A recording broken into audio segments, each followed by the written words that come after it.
మరియు ఆయన వేణువు. ఒక మధుర కథ. ఒకసారి గోకులంలో భగవంతుడైన శ్రీకృష్ణుడు తన గోపికలతో ఆడుకుంటూ సంతోషంగా గడుపుతూ ఉండేవాడు.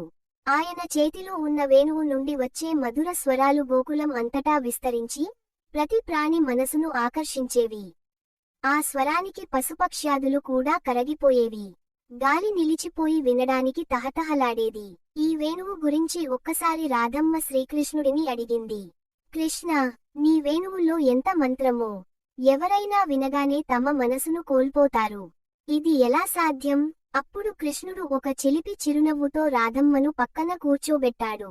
రాధే, ఈ వేణువు సౌందర్యం దాని నిరహంకారంలో ఉంది.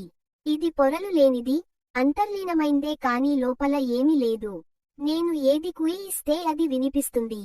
మన మనసు కూడా అలా ఉండాలి. ఆత్మార్థత, అభిమానం లేకుండా భగవంతుడికి శరణాగతి ఉంటే నీవు కూడా ఇలా మధుర స్వరాలను పొందగలవు. అప్పటి నుండి గోపికలు అందరూ తమ మనసులను కృష్ణుడికి సమర్పించారు. ప్రతి ఒక్కరి మనసు కూడా ఆ వేణువులాగా అయింది. కృష్ణుడి ప్రేమతో నిండిపోయి ప్రతి ఆత్మ సంతోషకరమైన సంగీతమై మారింది.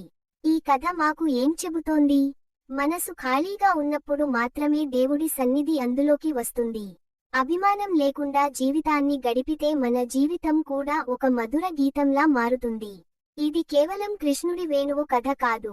ఆ రోజు నుంచి రాధే మరియు గోపికలు తమ హృదయాలను కృష్ణుడి ప్రేమతో నింపుకోవాలని తపన పడుతూ ఉండేవారు.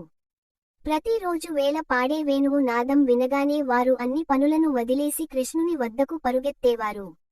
పశువులు తమ మేత తినడం మర్చిపోయేవి. వృక్షాలు కదలిక లేకుండా నిలిచిపోయేవి. ప్రవహిస్తున్న యమున నది ప్రవాహాన్ని ఆపేసి ఆ మధుర నాదం వినిపించేది. ఒకసారి నారదుడు స్వర్గం నుంచి గోకులానికి వచ్చి ఈ వింతను చూశాడు. అతడు ఆశ్చర్యపోయి కృష్ణుని వద్దకు వెళ్లి అడిగాడు.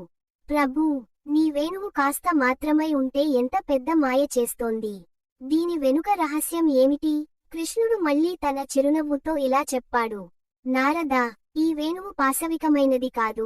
ఇది జీవాత్మ యొక్క ప్రతీక. ఇది లోపల ఖాళీగా ఉంది. ఎలాంటి అహంకారం లేకుండా తనని పూర్తిగా నాకు అప్పగించుకుంది. అందుకే నా శ్వాస దానిలో ప్రవేశించగానే దీనిలోంచి మధుర స్వరాలు వస్తాయి. మనిషి మనసు కూడా ఇలాగే తన అహంకారాన్ని వదిలేసి నాకు సమర్పిస్తే ఆ మనసు ద్వారా కూడా ఆధ్యాత్మిక సంగీతం వినిపిస్తుంది. నారదుడు అర్థం చేసుకుని గొప్ప శాంతి పొందాడు. కానీ రాధమ్మకు ఇంకా ఒక సందేహం ఉండేది. ఒకరోజు రాధమ్మ కృష్ణుని దగ్గరికి వెళ్లి అడిగింది. కృష్ణ, నీ వేణువుకే ఈ అదృష్టం ఎందుకు దక్కింది? నువ్వు దాని చేతిలోంచే మధుర స్వరాలు పాడిస్తావు. మరి మాకు ఆ అవకాశం ఎందుకు ఇవ్వట్లేదు? అప్పుడు కృష్ణుడు తల్లడిల్లే స్వరంతో చెప్పాడు. రాధే, ఈ వేణువు తనను పూర్తిగా నాకు సమర్పించింది. ఇది తన స్వంత స్వరాన్ని పాడదు. తనలో ఏ కుతూహలం లేదు, ఏ కోరిక లేదు. తన శరీరం కూడా నా చేతుల్లో ఉన్నప్పుడు మాత్రమే దీనికి ప్రాణం ఉంటుంది.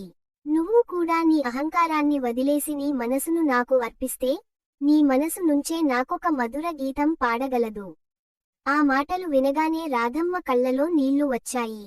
ఆమెకు అర్థమయింది, భగవంతుని ప్రేమను పొందడానికి భౌతిక వస్తువులు అవసరం లేదు.